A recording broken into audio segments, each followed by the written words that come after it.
Hello, good morning. Welcome to the 41st CALLERLAB convention in Reno, or Sparks, near Reno, Nevada. Today is Monday, April 14th, and this is the Digital Music Transitions session.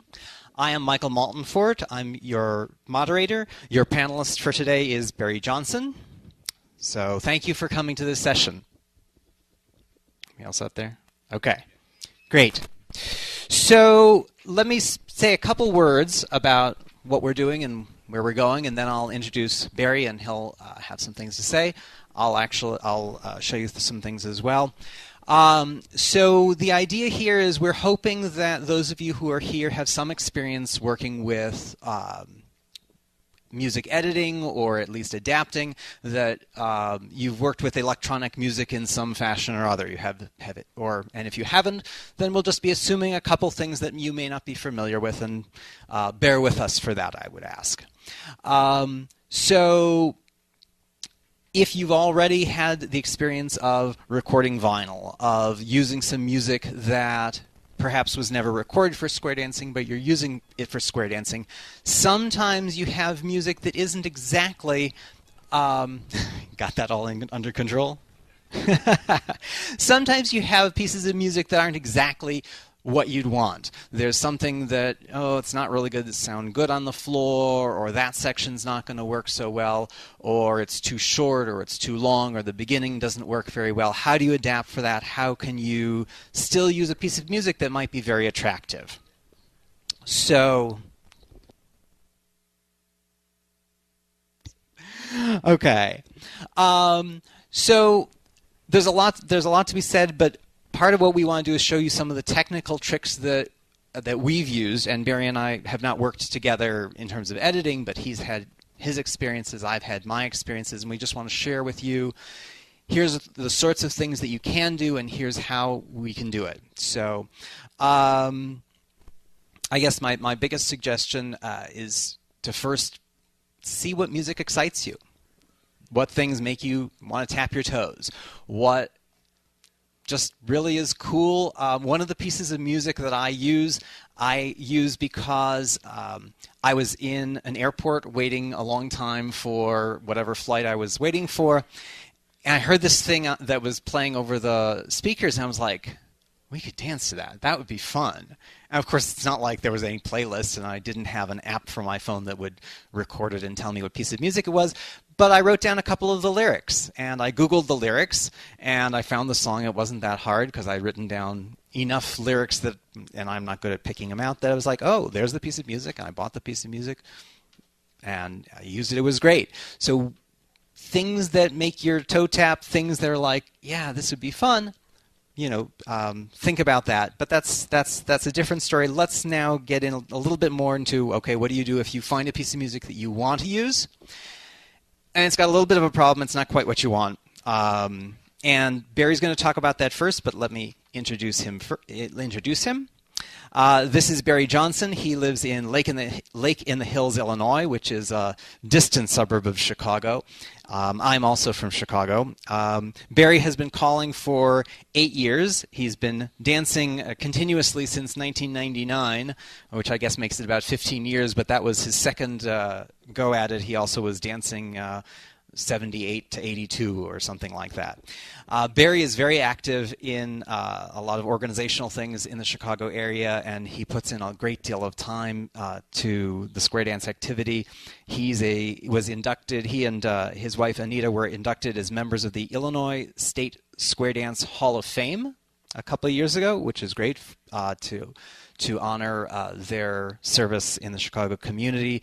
He's been working to help organize state conventions. He is the business chair of the 65th National Square Dance Convention in 2016 in Des Moines.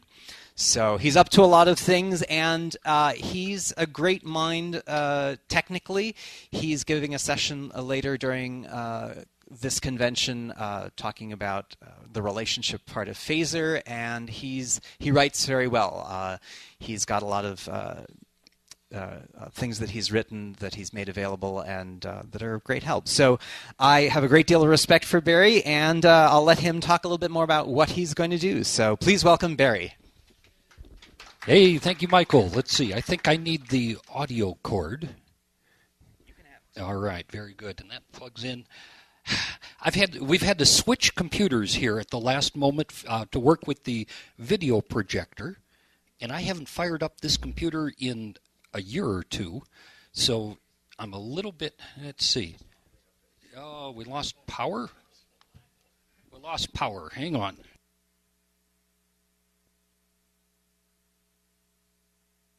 Break out the vinyl.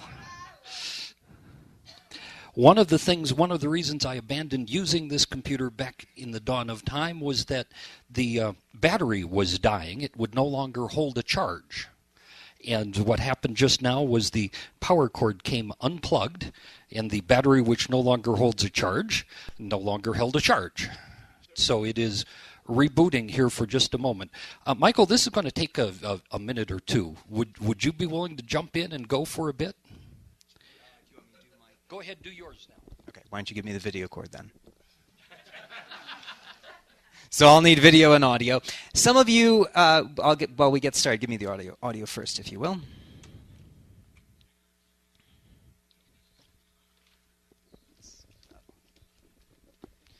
Pardon us. Exactly. So this is a piece of music that some of you may recognize. It's been very popular for several years, and people use it for different things. And as you can hear from this part, there's some things that you might not want to be using if you're dancing, because all of those lyrics can be rather distracting. So my overall aim, can you plug?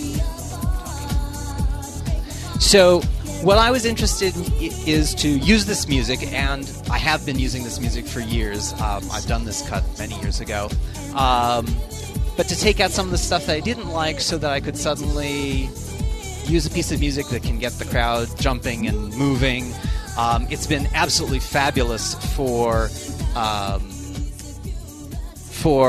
outdoor events. So you're doing some sort of a demo outdoors, and the crowd recognizes this, and the dancers recognize this, and so it can be very good. So it was well worth the effort. But let me just say, the stuff that I'm going to be showing you, which is how to get rid of this stuff in the middle, can take a lot of effort. So the first thing that you need to do in general to use a piece of music like this and to make certain edits is be incredibly familiar with the music. So I had it playing as many of you were coming in today for a reason. I wanted to get it into your ear. I listen to music a lot. If I I'm going to use this, and I'll just listen to it again and again and again and again and again, because sometimes I don't know what I'm listening for. I mean, I know some of the stuff I want to get rid of, but I have to have the sound in my ears. I have to have it.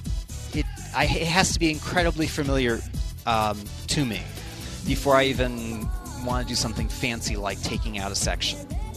I have a general sense of it. So just have it in my ear. That's why I've had it playing and now have it playing, is to have some idea what it sounds like.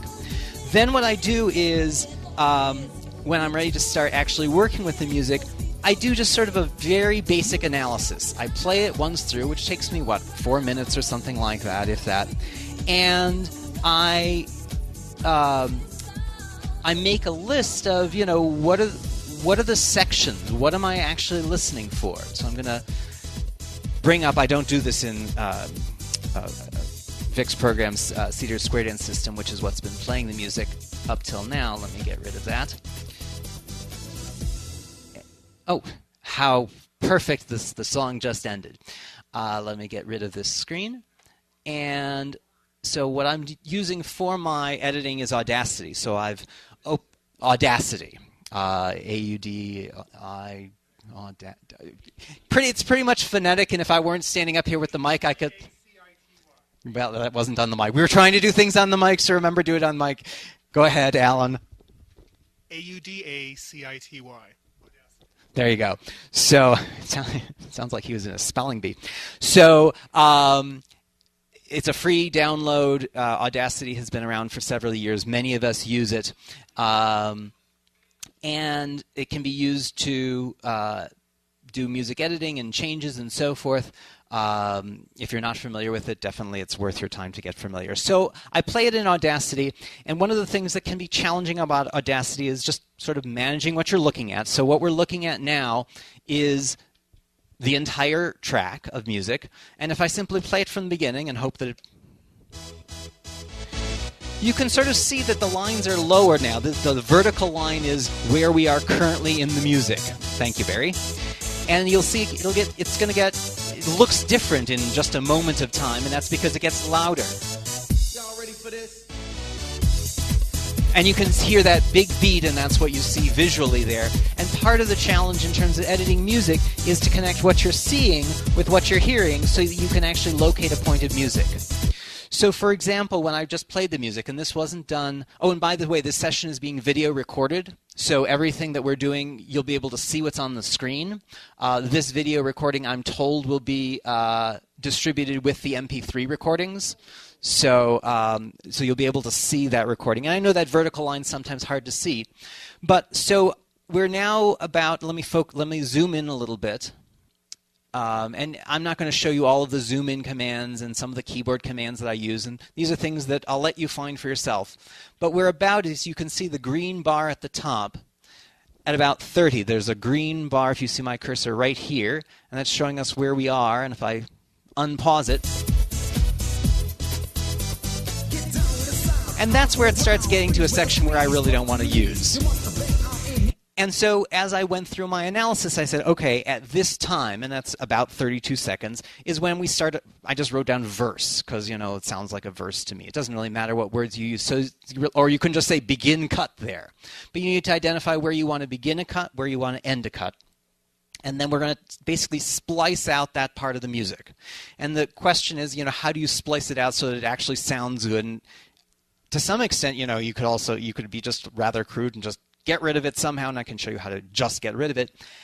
And then it'll sound like the music jumps, and that's not great for the dancers. It's also not the end of the world. Many of us still remember when people would pick up the needle off of the record and put it down, and the times, but maybe the expectations are a little greater, and we'd like it to sound good. And that's what I want to show you, is how to manage that. So, Step 1, be familiar with your music. Step 2, analyze your music so you have a list. And there are basically 3 places in this particular music that I had to make cuts, which is a lot of work. And yet I really love this piece of music for outdoor stuff, so it was worth it for me. If you make 1 cut, you know, maybe that's enough. You know, don't get ambitious at the beginning. Choose a piece of music that doesn't need too much work. Work with it. And, you know, get a little experience. So don't jump into something that needs, for instance, 3 cuts. And I'm only going to show you 1 cut. I'm going to do a lot of talking, so it might go a little faster if I weren't. If you want to be changing the tempo, do that before the sorts of cuts that you do. And I think Barry may be talking about changing the tempo, but you want to start off having already fixed those things so it's at whatever beats per minute that you'd like to use. It can cause additional difficulties if you do that later. And I'm not sure if it makes a difference, but I like to normalize my volume, whatever that means, and don't worry if you don't know that. But if you do, I usually do that at the very end of the process in case there's things that I'm doing that cause it to be a little too loud or a little too soft. And the other thing in terms of general plan is I make the cuts in order, in the sense that I cut out the first part of the music that I want cut, and then the next, and then the next. I don't start at the back of the music and work forward, because of the types of cut the way I do the cuts, the way I'm going to show you, it would be awkward, it would be difficult to work in the other order. So I work from the beginning forward. I will show you how I cut the first bit of music. So I've decided that I want to cut this music starting at, I'm going to just click about at 30-something, which is where we are here. If you can see the vertical line, and you can see that here above, it's also here below, a little harder to see. And whoops, I was trying to play from that point. And that's about where I want it to be back, that I want to cut. In order to do these, I count with the music. So I usually do this on a downbeat of some sort. I usually go 1, 2, 3, 4, 1, 2, 3, 4, and I'll make my cut at 1, and I'll make my other, that'll be the beginning of the cut, and I'll identify some other 1 downbeat, and I'll make those cuts in those places. For me, it's easier to hear that. So if I count with the music, 1, 2, 3, 4, 1, 2, 3, 4, 1, 2, 3, 4, 1, 2, 3, 4. So any place that I said 1 is probably easiest to make a cut. And that's because I have to align 1 with where I'm starting the cut with 1 where I'm ending the cut. And it gives me a way to align what's happening. Because what I'm going to do is I'm going to make a copy. I'm going to go a little bit forward. And in my notes, it was about at 45 seconds that I would want to start using it again. And somehow I've done something. Why am I not seeing? I don't know why that happened. There we go. For some reason. Yes. You're also seeing the same thing. Yes, those of you who know Audacity are seeing that it's weird, so we haven't gone anywhere. I'm just going to reopen it in hopes that fixes the problem. If you didn't notice what was wrong, Richard was there with me saying, that's weird, I shouldn't be going that way, and it shouldn't. So hopefully if I open it a second time, it certainly didn't when I was alone, but you know, when you do it for a group, that's when it doesn't work. So here's the entire piece of music. Here we are at about 30-some seconds at the beginning of the cut. And here I'm going to click at about 45 seconds. And let's count at the end of this. I'm going to back up to where I was just a moment ago. Play it from the same point I was at. 3, 4. 1, 2, 3, 4. So let's do that again. And I'll show you which one that I'm going to use for the end of this cut. 1, 2, 3, 4. 1, 2, 3, 4. It was that last one. I didn't say it fast enough. I'll do it again because I didn't catch it fast enough. 1, 2, 3, 4. 1, 2, 3, 4. It's where he goes, ready, ready, ready for this. And that's where I didn't have to do it to there, but I decided, I could have the dancers go, ready, ready, ready for this. That sounds good for dancers. So I'd like to keep that if possible. Sometimes I make cuts and I'm like, I work hard and, this didn't work. And in fact, I did this particular music years ago and I pulled it out a couple weeks ago knowing that I was going to make this presentation. I tried to make a cut and I'm like, I worked with it for about 15 minutes and I'm like, I can't make this work. And I tried a different spot and I'm like, that works now. So sometimes you try things and, there's definitely a lot of trial and error. So here's what I'm going to do. This is some of the stuff that I'm not going to use. I'm going to copy everything from where I am right now to the end of the track, or actually I'm going to cut it. This is like a cut and paste that you do in a word processing document. I'm going to cut it out and then paste it below. And let me show you that. Hard to keep the mic. I don't have a... Yeah. Thank you. So here's cut. I'm using Control X, which many of you know is a cut, and it's also on some of the menus. And if I show you the entire track, it's only 35 seconds. I'm going to paste it with Control V down there.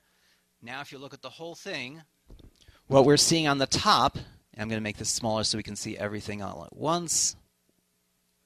By the way, the reason there too is that this is a stereo track, and I really don't care about that. But you got right and left channels at the top, right and left channels at the bottom, and now we can get this all in one view. Good.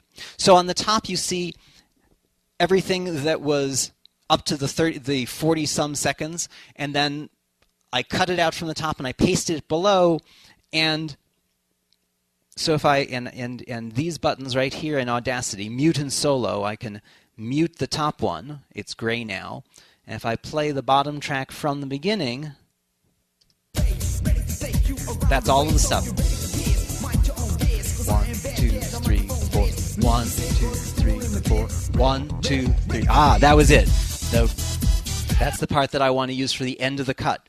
So what I'm going to need to do is to move that cut so that it lives in the right place. Excuse me, Barry, I'm just going to walk over. So this is about where I want the end of the cut to be. And I'm going to move this piece of music until it's exactly aligned so it'll sound smooth. And I'll get rid of everything that has that verse in it. Thank you, Barry. So here's what I'm going to do. I need to figure out, I have a lot more music. I haven't actually gotten rid of anything, so part of the verse is on the top, tracks part is on the bottom, and I'll have to get rid of that, but it's always easier. This is an important tip, to have more music than you think you need, and you can always cut it later, you know, but you never want to trim it down too much, because then you'll have to start from scratch. So I'm going to zoom in on the top track.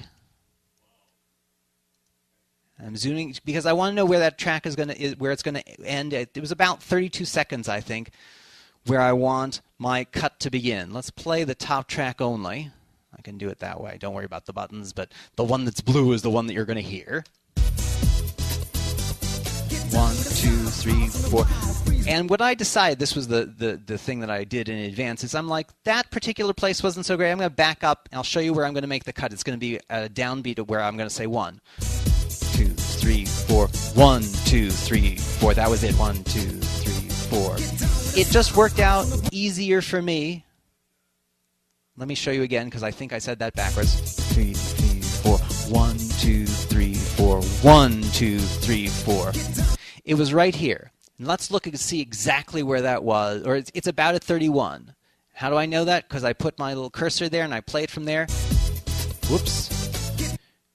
I think the downbeat might have been here. And how am I judging that? Because the loud stuff is the stuff that's wider, that's bigger. Let me play from there. What sounds like the beginning of downbeat 1? Maybe this one? Ah! That sounded like the beginning of beat 1. And I make a note to myself. I usually write this down. It's just a little bit past 31.0. Okay? Where I am right now. Oh, and it's also, as Barry's saying, showing me in the bottom. I used an earlier version of Audacity that didn't have that stuff at the bottom, so I never think to look at that new feature that's there, but it's there. So, zoom out. And now I've got to figure out where I want my cut to end. So I'm going to play the bottom track.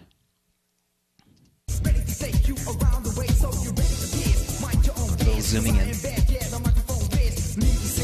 We're looking for ready for this. There it was. I'm going to put my cursor there, zoom in, and see if I can get it a little more exact. I think I got a little too far. I back up. There it is. Put my cursor there. Let's see if that's about right. There it is. Okay. So here's what I'm going to do. My cursor is where I want the cut to end, at the end of the verse. And I know I want the beginning of the cut to be at just past 31 seconds. So I'm leaving my cursor there.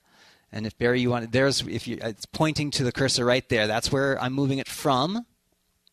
And I'm going to move it to, that point now has to shift to be just past 30 seconds. So if you can see the tool that I'm using on the very top of the screen, it's horizontal bar with 2 arrows. I've now selected it. That allows me to move the bottom track.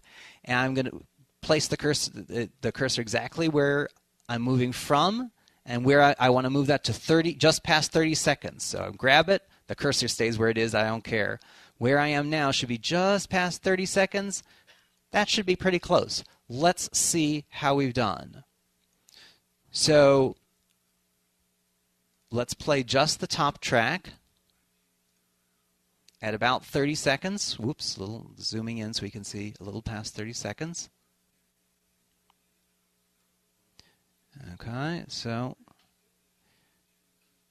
let's put the cursor here and play.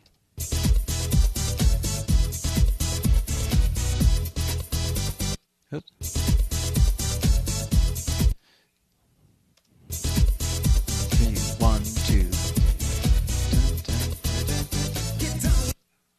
I lost the place of where I wanted, so sorry. This happens because I'm holding a microphone, and nothing works as well as you want it to when you're holding a microphone. I'm sure many of you can relate to that.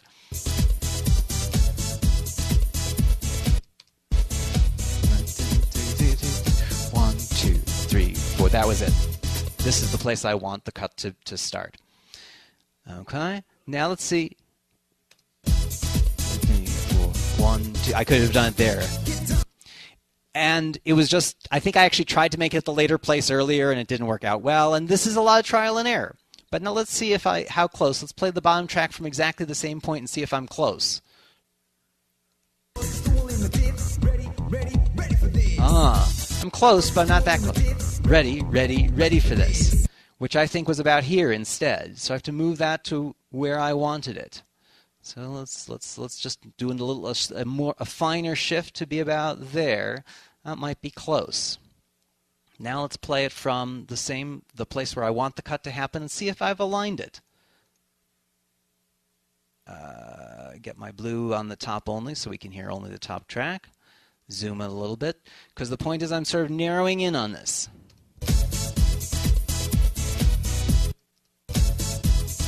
So this is where I want the cut to start, downbeat 1. Okay.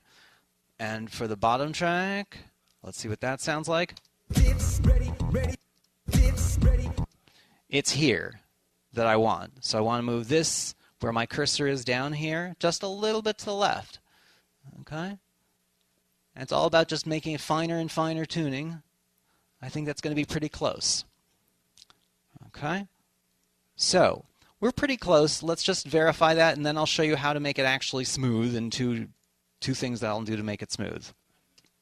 Oops, I'm playing both tracks, but didn't mean to play both tracks. Let's get top track only.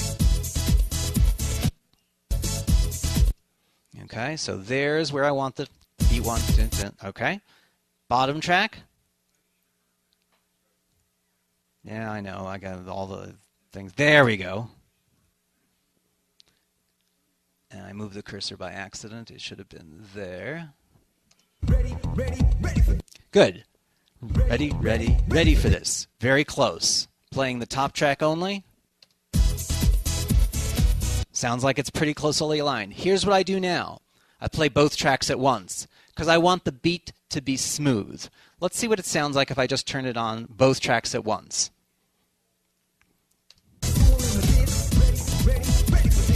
It sounds pretty awful to me. It sounds like I'm playing two things at once in a bad way. Here's what I'm looking for. I'm going to make a slightly finer tuned adjustment so that it sounds more like two kids doing a round, like row, row, row your boat. It should sound like they're working well with each other if I've got it right. So here's how I'm going to do that. Top track. This is the beginning of beat 1, if I've got my top track correct. Okay. That's where beat 1 is. I'm going to zoom way in. Not quite that far. About that far. That's the beginning of it. But on the bottom track, it's more like here.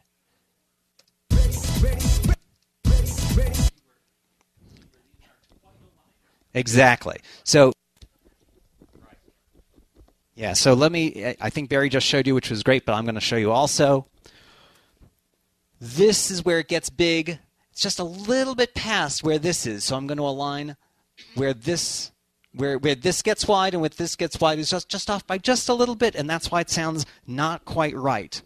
So a little bit of fine-tuning. I'm going to blow it up just a little bit more so I have, yeah, see how on the top it gets loud a little earlier. So I'm always moving the bottom track. I didn't mention that, but I'm always moving the bottom track.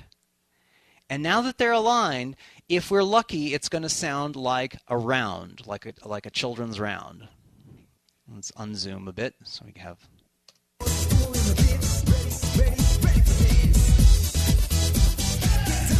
They're both going, but they sort of work with each other.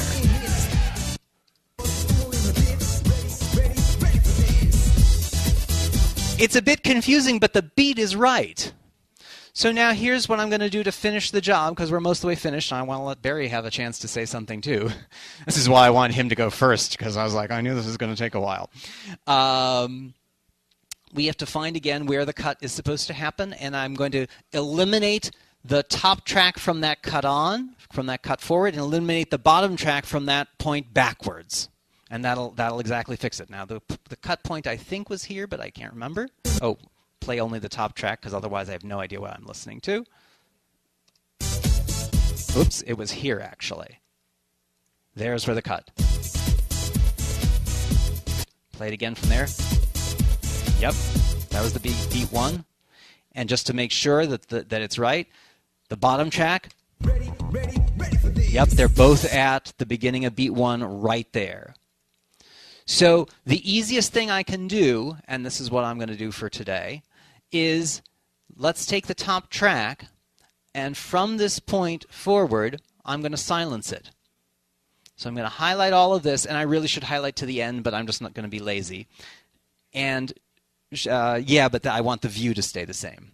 So on the edit menu, you can use remove audio, and the thing you're looking for is silence audio. I'm not looking to make any cuts. This is especially important for the bottom track. It'll just go to 0, and I should have highlighted all of the rest of the track also, but that's the idea of making a cut. And from the same point backwards on the bottom one, I'm going to go left. Let me get a little bit more there.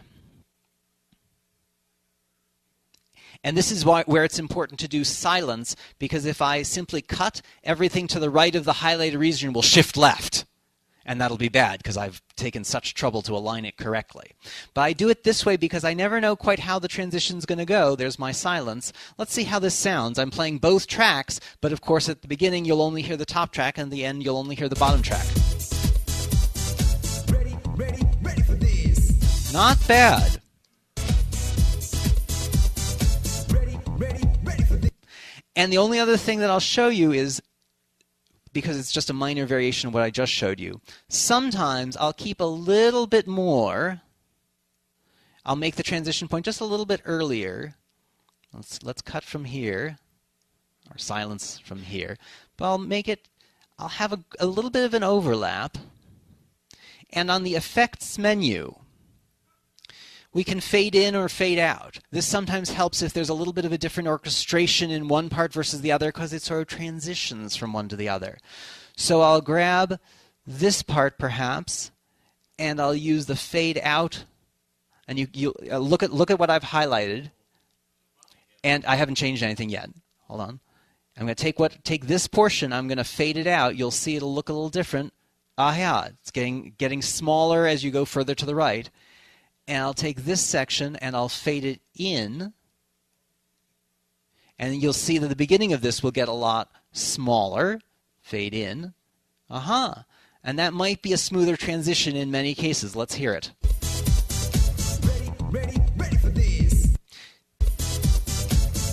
Ready for this. It may not have made a difference in this case, but there are enough times that I've done cuts where that transition, that fade in, fade out, can really make it just seamless. So that's a lot of stuff, and I want to leave Barry time, and we'd like some time for questions. If there's anyone who absolutely needs to ask a question now, let's go for it, but otherwise I'd like to have Barry, a couple of people. So we're recording this session, so please take the cordless mic, and it needs to be turned on, but just don't put it in front of the speaker.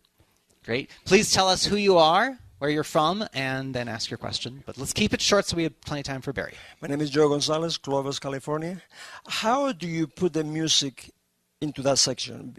I have an Audacity, and I cannot put music that I have recorded there, where you have it right now. You mean to have two different tracks? No, just one track as a start. How to get it into Audacity. So I have an MP3. Is that your question? No, my question is, how do you put the first two tracks onto Audacity from the computer? Okay, so to get it into Audacity, and I'll go this really quickly, what you want to do is you need to rip it to your computer, and you'll create MP3s on your computer from that, because Audacity cannot read a CD type format. So you rip it, you make it an MP3, and then you with Audacity you open that MP3 file. Wait, say on the tape, please, Barry. Repeat for me, file open. Oh, file open. Under the file menu, you'll open your file. It has to be an MP3 file on your computer, not something from your CD. Great. Okay. And there was one other quick question. Yes, please. On the mic. Bruce Lowther from Salem, Oregon. Do you ever put these two sets of two back into one track, or do you leave them like this? So, great question. So I have two tracks here, and if I were really working this music, I'd make my second and third cuts by having additional tracks that would be below that. In the end product, I'm exporting to an MP3. I'm under the Audacity menu, under File, I would export, and then I'd export it as an MP3, and then it automatically goes to one thing. I would usually keep the MP3, the Audacity files as 2 tracks, 3 tracks, and so forth in case I realize I didn't quite do it right, because then I could make further adjustments. But in general, so. Last question before we get to Barry. And remember your name, please. Charlie Fagan, Torrance, California. In regard to recording it, you did it in stereo. What happens if you do it recording binaural? No difference. No difference. Can you still do the same editing absolutely, and everything like that? Absolutely. Instead of having 4 things, instead of having 4 things that I'd be looking at, I'd have 2 things. One track for the original and 1 track for the pasted one. Yeah, I just sort of ignore whether it's a stereo or mono. I don't do anything with it because these, our Hilton systems are mono. So. One quick question or quick comment there on stereo versus mono.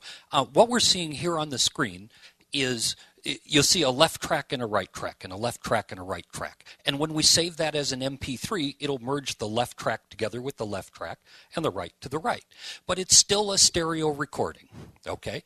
The problem is much of our equipment is monaural. It only does 1 channel. It does not mix the channel. Depending on the cables that you have, it doesn't mix the 2 channels together. What you get is only the left track. And so if you buy popular music, common music, particularly if there's any sort of stereophonic effect, and then you play it through certain equipment, certain cables, you only get the left speaker, and it doesn't sound right. So to answer a question, is it ever better to mix it down to a single track? In some cases, yes. By all means it is, if you've got music that is not the same on both channels. Okay. So we're going to change so that Barry has his computer showing. And great. And so, thank you, Barry. Let's see. Now, I'll get my video turned on here. It's dark up here. I can't see these keys. If I push that key, things change here, things change there. Signal processing. All right. So I'd like to look at again at another piece of popular music. This I've got a couple of examples here to look at fairly quickly. This first example is one of last year's most popular pieces among the on iTunes. It was, I believe, the top seller on iTunes for all of 2013. Tuned by the name of Blurred Lines. Some of you may have heard it. Let's just listen to a little bit of it. By an artist named Robin Thicke. And we have no sound because I muted it. Oh, come on. Let's see if it just plays out of the computer.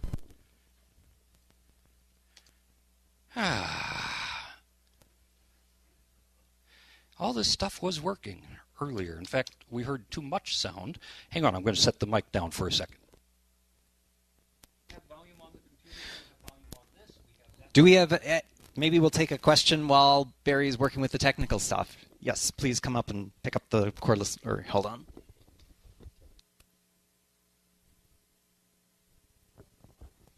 Hi, Keith Ferguson, Saratoga, California. I noticed you were talking about MP3 files, which of course is what we use when we play the music.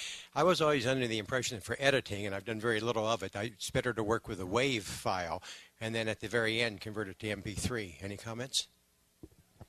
I'm not that sensitive if that's it's not a bad idea. It's probably better than what I do. So that process would be you'd take your CD. Let me know, by the way, when you're ready, Barry. You take your CD and you'd rip it to a WAV file, which indeed has less loss of information. You'd edit the WAV file. Actually, Audacity has its own format, but it would get richer information probably from the WAV file.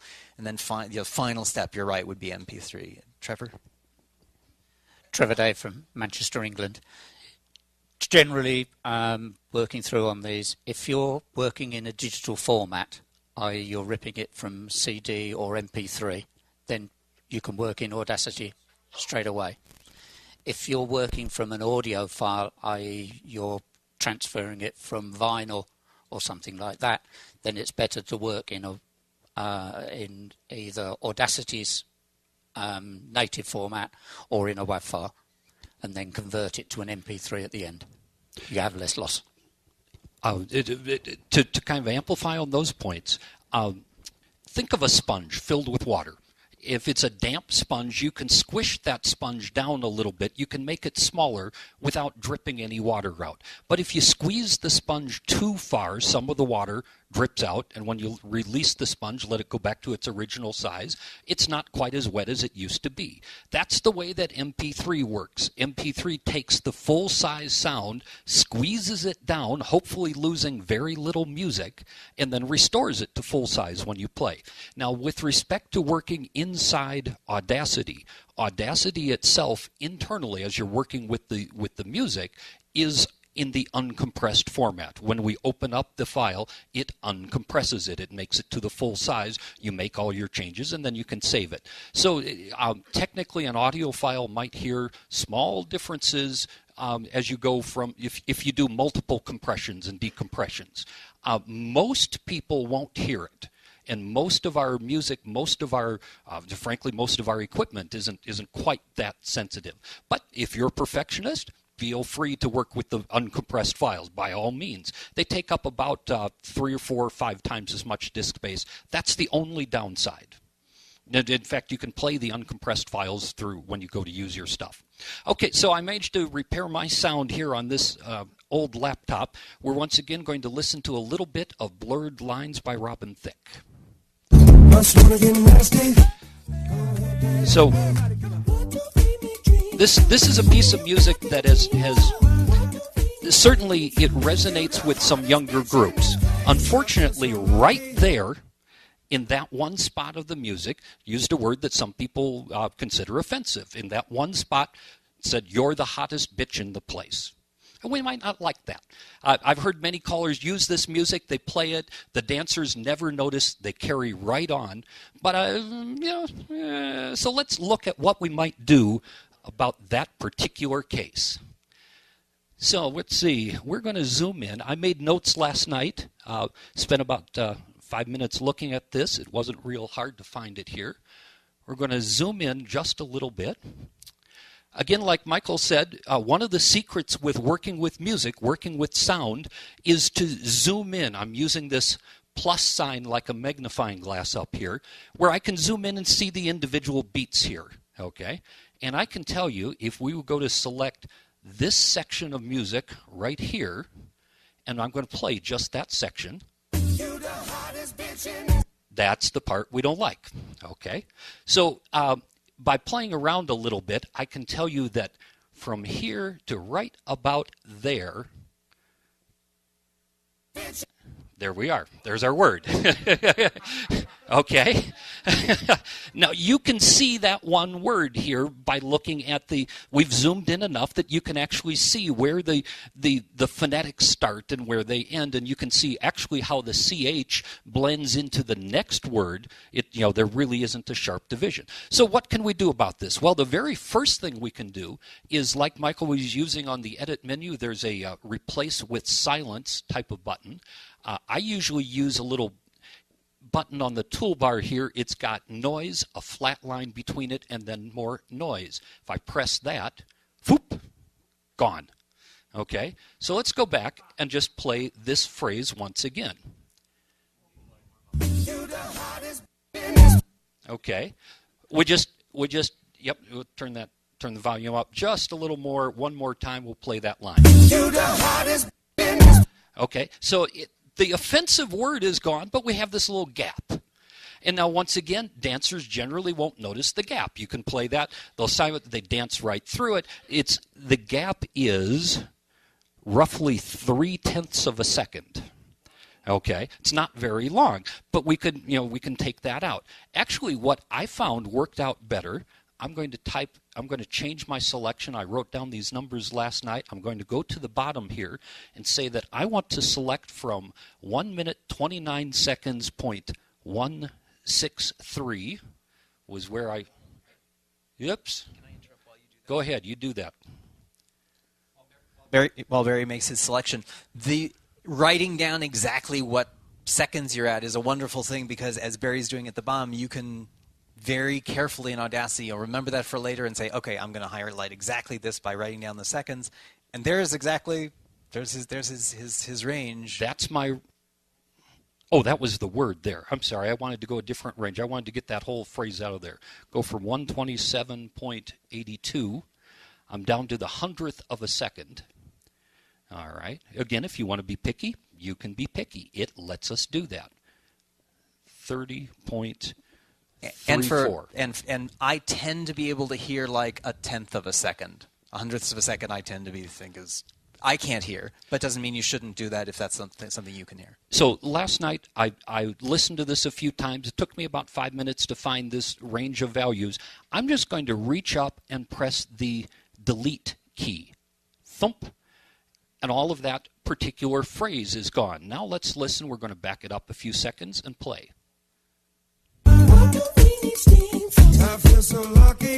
Okay. Yeah. I don't know if you noticed where that transition had, but it was right before he said, I feel so lucky. That whole phrase, you the hottest bitch in the place, that's gone. The whole phrase is gone. So you can play that. I feel so lucky.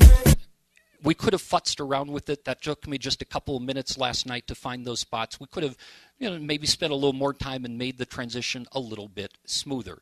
As Michael said, as you want to go in and look at some of this stuff, you can, let's see, I'm trying to, right here I think is where that transition was. We can zoom in on this. No, that wasn't the spot.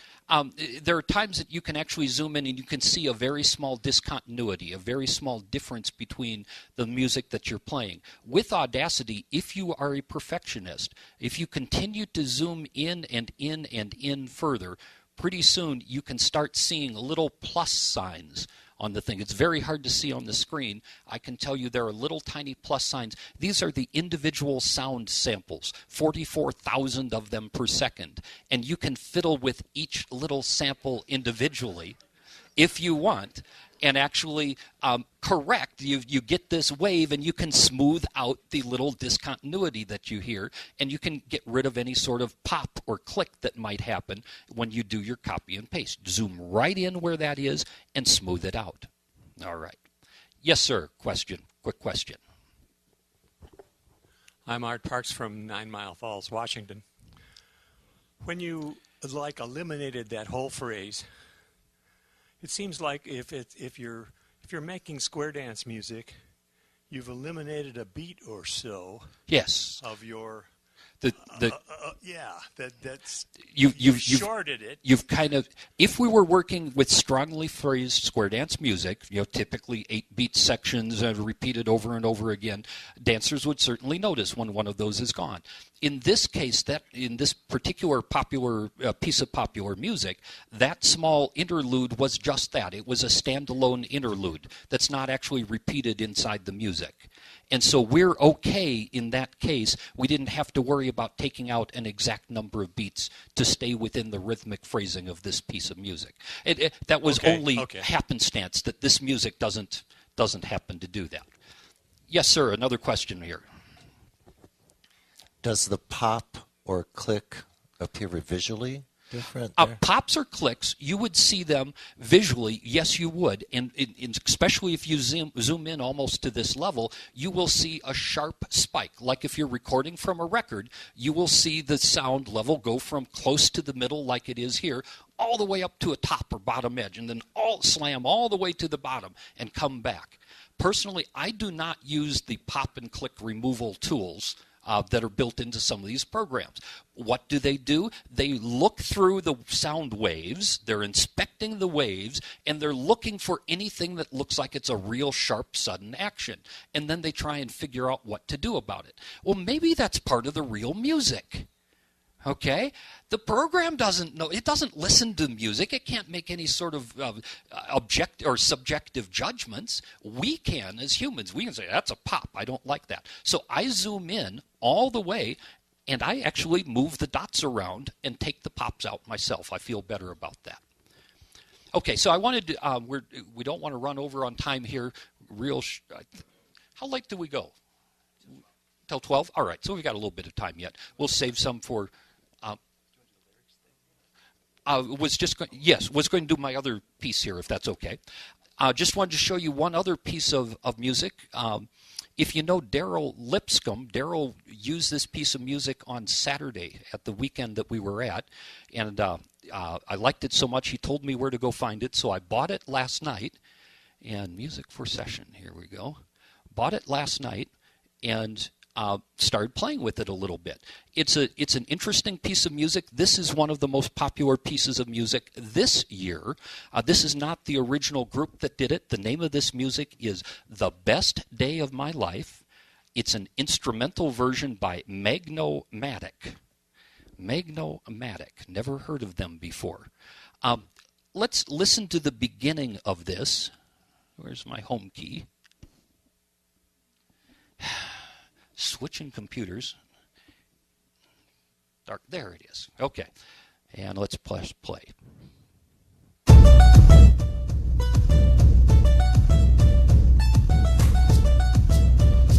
So this is a little bit interesting.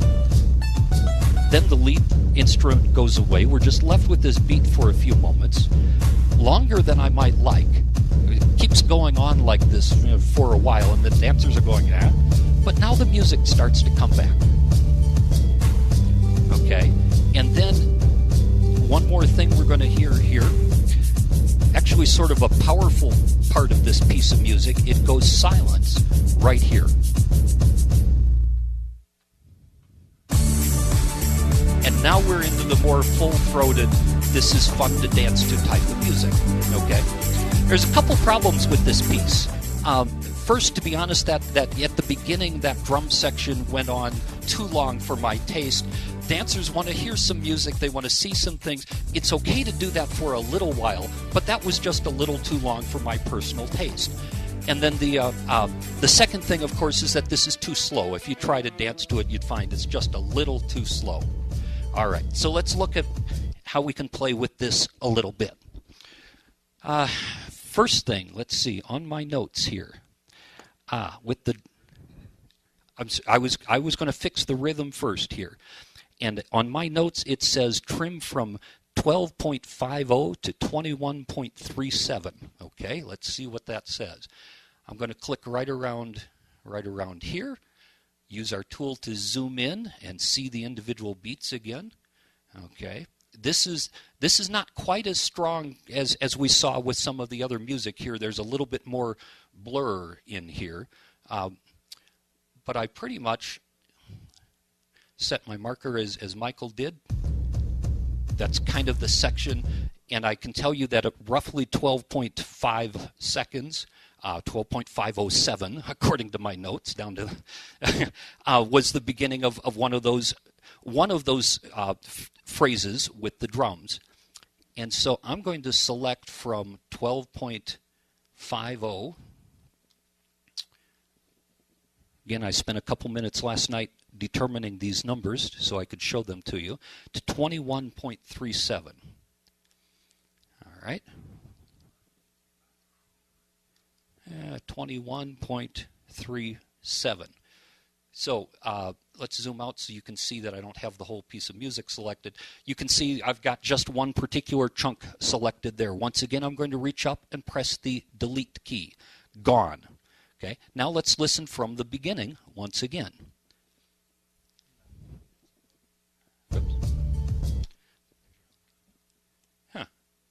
Why isn't home working? Click there first. Yeah, we'll just...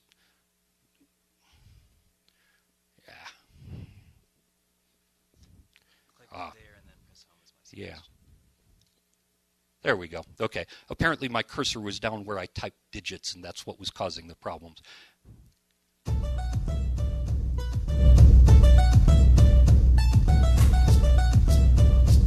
All right. Coming up on that drum section. Now here, there we've got the little instrumental back in again. And you could see, did you feel any beats missing? Did it feel awkward right there? Let's try that again. So you'll hear the drums go for just a few beats, and then that lead instrument's going to come back in once again for us.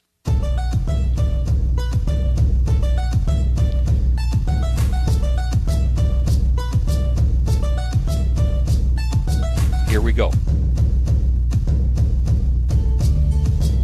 Okay, so that I think, stop it.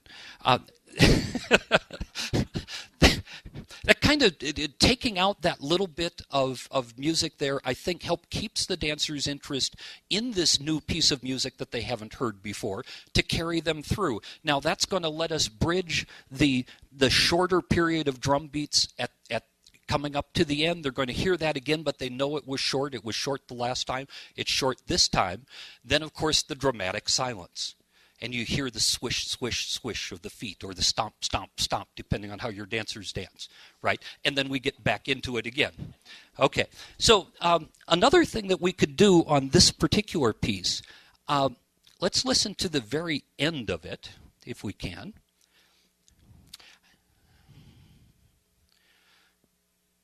Oops. Get to the very end, listen to the last few seconds, press play. Okay, and then it just fades out. Okay, so let's extend this piece of music. It's right now just a little bit over 3 minutes, and rather than do a loop inside Square View or whatever, let's just actually make this music longer.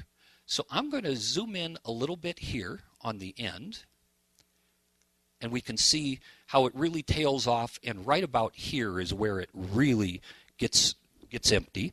Let me set the mic down for a second. There, okay, I did a shift and press the end key, and it selected to the end of the file. I'm going to push delete. Gone, okay? Let's go to the beginning. I'm going to press the home key. Oh, look, we've got a tiny bit of space at the beginning.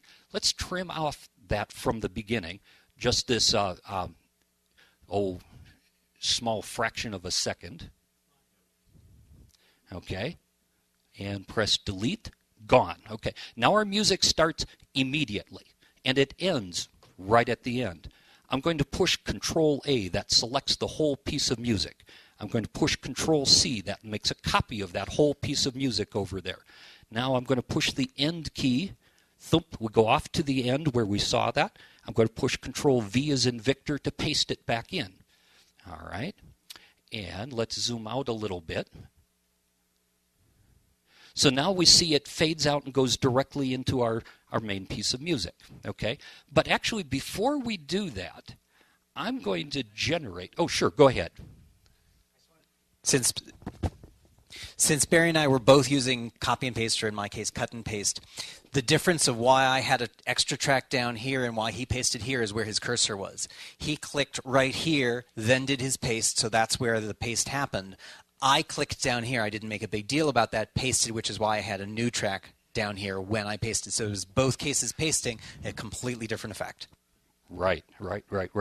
So we had a dramatic pause in our music earlier on in the piece. It was, according to my notes, it was 1.2 seconds worth of silence.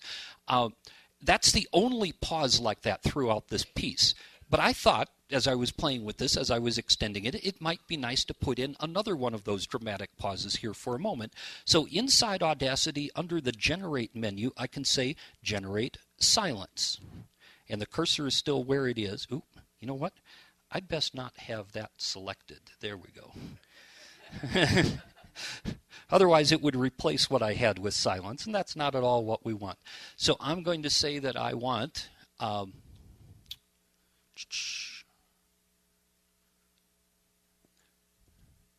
I believe, well, let's just say 2 seconds. Okay, there's 2 seconds worth of silence, and we could trim out. I'm actually going to trim out a chunk of that because that's a little bit longer than I prefer, and press the delete key. All right, let's go back a few seconds before our end. We'll hear this again. The music's going to start. Well, let's give you a few more seconds of the music here. This works so much nicer with a real mouse rather than the keyboard. There we go. Oh, that's okay. No, it's fine. All right, here we go. This is the real end of the song. 2 seconds of silence, and then we're back into the beginning. That's actually... And that's actually the true beginning of the song. We've really just taken the whole thing and replaced it one after another. Now, we don't have to replace, if we want to extend something, we don't have to replace the entire piece of music. We don't have to pull the entire piece one after another. We can instead highlight, zoom in as we listen to it, as we've been practicing here, find the sections of interest, make a copy of them, and we can insert those sections of interest later on. So if you think of a typical singing call with the 7 different sections of music in there, you can pull out, say, the second and third parts in the middle break, and stick them again right after or just before the final, or something like that. Or you can put the middle break in after the 6th part, put another middle break in, and then put a couple, and then repeat some things after that. You can play around, take these sections of music, and build them up as you wish, as you see appropriate, just to have fun with it. So I think that's sort of in a compressed thing what I had to show. Michael, do you have? Oh, tempo. Yes, thank you. Yes, this was too slow. Okay, so I pressed Control-A to select everything.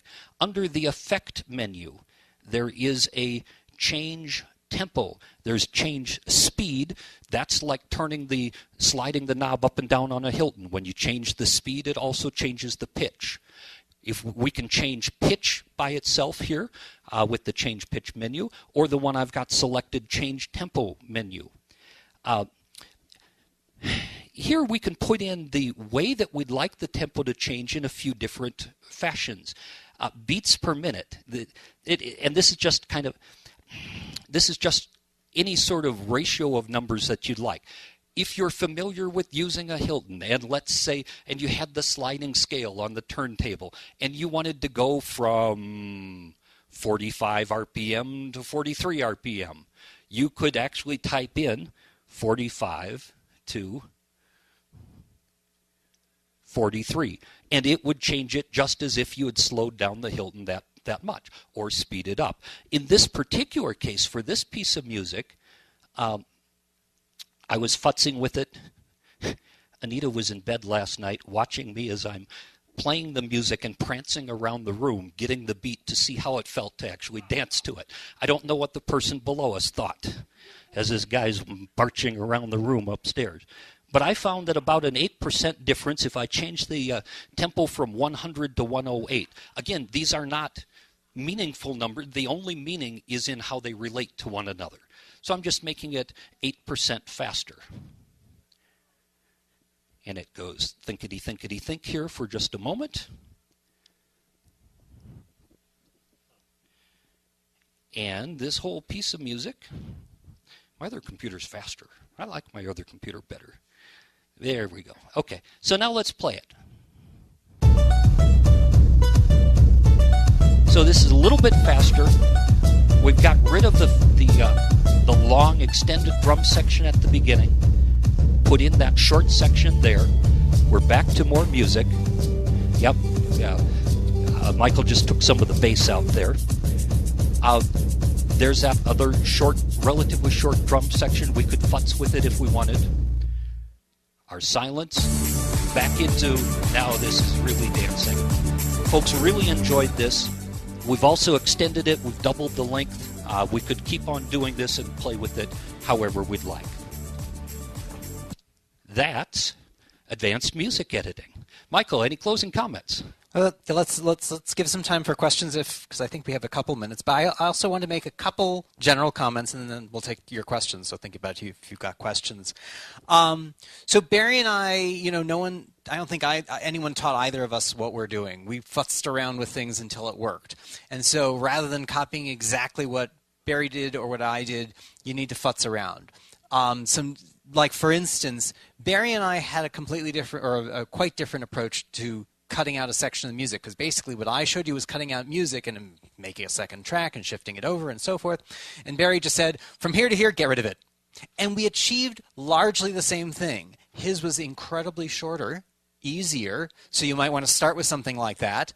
But if you decide that, oh, the transition isn't good, I want to be able to have a little more control and have a little bit of overlap, yeah, then that's where the stuff that I showed you might be useful. But most of what we did had a lot of the same feel and a lot of the same effect. The other thing I want to mention in Audacity, like so many computer programs, your friend is undo.